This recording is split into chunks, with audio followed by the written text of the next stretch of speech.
जय श्री गणेश दोस्तों। हमारी आज की कहानी का नाम है घुटन। कहानी अच्छी लगे तो प्लीज़ चैनल को सब्सक्राइब कर लीजिएगा। अब शुरू करते हैं कहानी।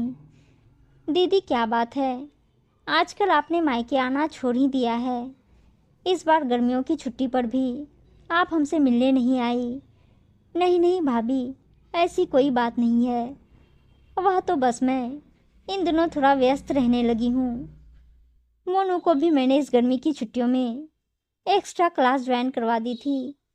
और फिर मेरी सास की भी तबीयत ठीक नहीं थी, तो मैं उन्हें अस्वस्थ हालत में कैसे छोड़कर आ सकती थी और किसके सहारे छोड़कर आती। विवेक को भी ऑफिस के काम से बाहर जाना पड़ गया था।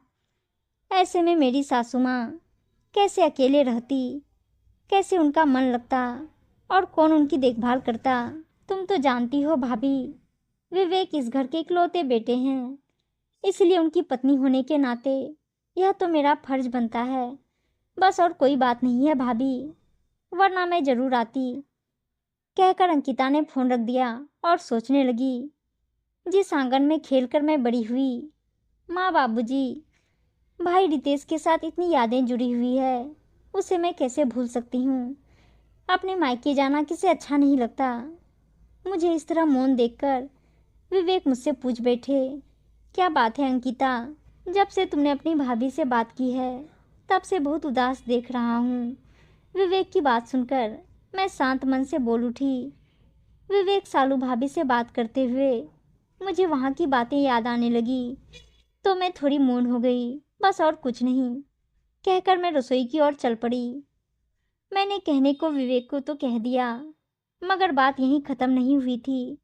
मैं फिर सोचने लगी, मैं अपने मायके की बातें विवेक से कैसे कह सकती हूँ।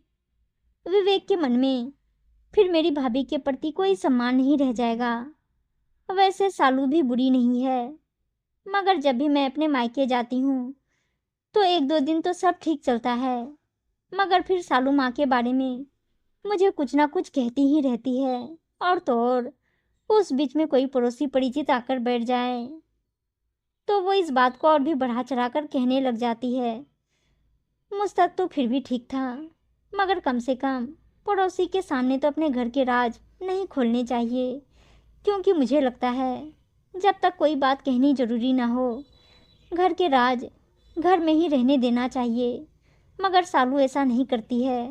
वह तो यह भी नहीं सोचती मुझे अपनी माँ के बारे में सुनकर कितना बुरा लगता है। यही सब सोचते सोचते मैं फिर अपनी दिनचर्या में व्यस्त हो गई। आज अचानक सुबह सुबह डोरबेल बज उठी।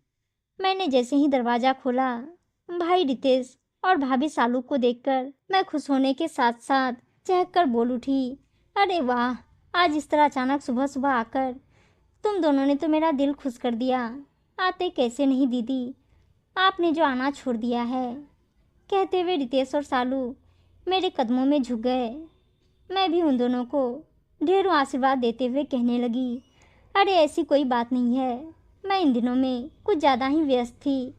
मैंने सालू भाभी से कहा तो था रितेश कुछ कहता, उसके पहले ही सालू मुझे बोल उठी थी, दीदी मुझे क्षमा कर दीजिए, मैं जानती हूँ आपने आना क्यों छोड़ दिया है। सच कहूँ तो दीदी, मैं मन की बुरी नहीं हूँ, मगर थोड़ी नासमझ ज़रूर हूँ। तभी तो मैंने माँ के बारे में आपसे तो कहा सो कहा, मगर मैं आपकी उपस्थिति में पड़ोसियों से भी कह जाती थी, जो कि मेरा सबसे गलत कदम था। मगर दीदी, इस गर्मी की छुट्टियों में आपके नहीं आने से रितेश बहुत निराश हो गए, और मम्मी जी का तो कहना ही क्या, वह तो अब मुझे कुछ भी नहीं कहती है। और दीदी सच कहूँ तो मुझे भी इस बार जब आप नहीं आई तो मुझे बहुत खालीपन महसूस हुआ। लोग ठीक कहते हैं, जिस घर में बहन बेटी ना हो उस घर के आंगन को बड़ी उदासी झेलनी पड़ती है। कहते कहते सालू की आंखों से आंसू बह निकले। सालू भाभी को इस तरह देखकर मुझसे रहा ना गया, और उसे गले से लगाते हुए मैं बोल उठी, भाभी प्लीज तुम इस तरह मत सोचो, यह सच है मुझे कभी कभी तुम्हारी बातें सुनकर बहुत तकलीफ होती थी, मगर मैं भी किसे कहती। अगर विवेक से कह देती तो शायद उसकी नज़रों में तुम्हारा सम्मान नहीं रहता। इसलिए मैं अंदर ही अंदर बहुत घुटन महसूस कर रही थी। आज बहुत अच्छा किया जो तुम और रितेश यहाँ आ गए। मेरी बात सुनते ही सालू फिर दुखी मन से बोल उठी, दीदी आपने तो जीजाजी के सामने अपने मायके के राज नहीं खोले, मगर मैं तो पड़ोसी तक के सामने अपने घर के राज खोल गई जो मुझे कभी नहीं खोलने चाहिए थे। रितेश जो इतनी देर से हम दोनों की बातें सुन रहा था, मुस्कुराकर बोल पड़ा, अब तो ननद भाभी सॉरी और प्यार वाला नाटक बंद करो प्लीज़ दीदी, मुझे बहुत जोरों की भूख लगी है। भाई द्वार पर आया है, मगर एक मेरी दीदी है जो अपने भूखे भाई का पेट इन आंसुओं से भर रही है, जबकि बचपन में तो अपने हिस्से तक का मुझे खिला देती थी।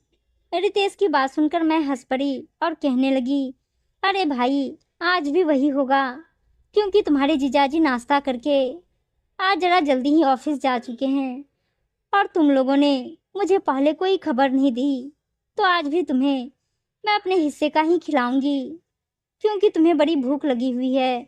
रही बात मेरी और सालू भाभी की, तो वह मैं अभी फटाफट तैयार कर लूंगी, कहकर मुस्कुराते हुए रसोई की ओर चल दी। सच कहूँ तो आज मेरा मन बेहद खुश था, क्योंकि सालू को यह बात अच्छी तरह समझ आ गई थी कि घर के राज खोलने नहीं चाहिए, और हर किसी के सामने तो हरगिज नहीं।